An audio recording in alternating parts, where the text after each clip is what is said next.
यांना प्रथम मी अभिवादन करते. उपस्थित सर्वांना 135व्या विश्वरत्न, क्रांतीसूर्य, महामानव डॉक्टर बाबासाहेब आंबेडकर जयंतीच्या हार्दिक हार्दिक शुभेच्छा. तुम्हाला माहीतच आहे की 14 एप्रिल ही फक्त आपल्या देशामध्येच नाही तर जगभरात जल्लोषात साजरी केल्या जाते. ब्रिटनमध्ये कोलंबिया आणि कॅनडा यासारख्या ठिकाणी तो दिवस समता दिवस किंवा ज्ञानदिवस म्हणून साजरा केला जातो. इतकेच नव्हे तर डॉक्टर बाबासाहेब आंबेडकरांनी ज्या जातीव्यवस्थेमध्ये जन्म घेतला, ज्या परिस्थितीला त्यांना तोंड द्यावं लागलं, हे आपल्याला सर्वांना माहीतच आहे. अत्यंत महत्त्वाची बाब खरं तर डॉक्टर बाबासाहेबांनी त्या सातत्याने सामाजिक विषमतेला तोंड द्यावं लागल्यामुळे त्यावर काहीतरी आपण उपाय करायला पाहिजे की ज्यामुळे मला स्वतःलाच नाही तर संपूर्ण माझ्या समाजाला त्यावर काहीतरी त्याचा परिणाम दिसून येईल यासाठी त्यांनी खूप प्रयत्न केले. त्यांनी न्यायाचं तत्त्व प्रस्थापित करण्यासाठी स्वतःला त्यांचं संपूर्ण आयुष्य हे या कार्याला झोकून दिलेलं आहे. पण तरीसुद्धा बाबासाहेबांना त्यांचा प्रवास भीमरावापासून ते थेट महामानवापर्यंत हा पोहोचलाच आहे. स्त्रियांच्या हक्काची विशेषतः पायमल्ली होत असताना त्यालाही कायद्याचं संरक्षण दिलं गेलं पाहिजे या दृष्टीने डॉक्टर बाबासाहेब आंबेडकरांनी खूप प्रयत्न केलेले आहेत. हिंदू कोड बिल सर्वात आधी संसदेमध्ये त्यांनीच चर्चेला आणलं होतं. त्या हिंदू कोड बिलामध्ये अशा काही तरतुदी होत्या की ज्यामुळे स्त्रियांना एक स्वतंत्र अस्तित्व निर्माण होत होतं स्त्रियांचं. हिंदू कोड बिल जेव्हा त्यांनी संसदेत मांडलं त्यावेळेला सगळ्या वेगवेगळ्या बाजूंनी त्या हिंदू कोड बिलाला विरोध होऊ लागला होता.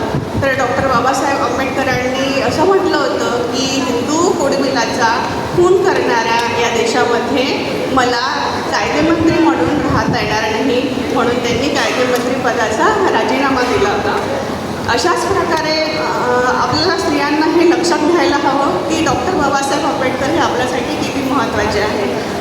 मॅटर्निटी लिव्ह ही सुरुवातीला 12 आठवड्याची होती, पण ती वाढवून नंतर 26 आठवड्याची झाली 2017मध्ये. पण या मॅटर्निटी लिव्हचा जो पाया आहे तो डॉक्टर बाबासाहेब आंबेडकरांनीच रोवला होता. त्यांनीच असं म्हटलं होतं की ह्या ज्या काम करणाऱ्या स्त्रिया आहे यांनासुद्धा आपल्या हक्काची बाळंतपणाची रजाही मिळायलाच हवी. त्यासाठी त्यांनी हा विषय खूप मनाला लावून धरला आणि त्या दृष्टीने त्यांनी तरतुदी सुरू केलेल्या होत्या. तर तसेच भारतामध्ये स्त्रियांना कुठेही मतदान देण्याबाबत चर्चा नव्हती. ब्रिटनमध्ये सुद्धा स्त्रियांना खूप संघर्ष करावा लागला मतदानासाठी. पण आपल्या सुदैवानं डॉक्टर बाबासाहेब आंबेडकरांनी संविधानामध्ये अशी तरतूद केलेली आहे की वयाची 18 वर्ष पूर्ण असलेल्या प्रत्येक स्त्री आणि पुरुषाला समान मतदानाचा अधिकार मिळालेला आहे. तसेच समान कामासाठी समान वेतन. तुम्हाला सगळ्यांना माहितीच आहे की स्त्रियांना सुरुवातीला वेतन हे कमी दिलं जात होतं. म्हणजे त्या पुरुषांइतकंच त्यांनी काम केलं, पुरुषांइतकंच त्या राबल्या तरीसुद्धा त्यांना वेतन खूप कमी मिळायचं. त्या दृष्टीने सुद्धा बाबासाहेबांनी सांगितलं की जर स्त्रियांना जसं जितकं पुरुषांना इतकंच वेतन मिळायला हवं, दोघांना समान वेतन मिळायला हवं इररिस्पेक्टिव्ह ऑफ जेंडर, म्हणून त्यांनी संविधानामध्ये तरतुदी केलेल्या आहेत. तसेच आर्थिक बाबीमध्ये जर म्हटलं तर डॉक्टर बाबासाहेब आंबेडकर हे केवळ भारतीय राज्यघटनेचे शिल्पकार नव्हते तर ते थोर अर्थतज्ञसुद्धा होते. त्यांचे आर्थिक धोरण हे प्रामुख्याने समता, स्वातंत्र्य, न्याय आणि शोषणाविरुद्ध मुक्ती या व्यवस्थेवर त्यांचे तत्त्व आर्थिक धोरण हे आधारित होते. त्यांनी सामूहिक शेतीला खूप म्हणजे प्रिफर केलेलं आहे की शेतीची उत्पादकता वाढवण्यासाठी आणि गरिबांना न्याय देण्यासाठी त्यांनी जमीनदारांकडून जमीन घेऊन सरकारला द्यावी आणि तिथे सामूहिक शेती ही केल्या गेली पाहिजे या दृष्टीने त्यांनी खूप प्रयत्न केलेले होते. आणि खोती पद्धतीसारखी शोषक पद्धती रद्द करून शेतकऱ्याच्या जमिनी त्यांना मिळवून देण्यासाठी त्यांनी आवाज मिळवला होता.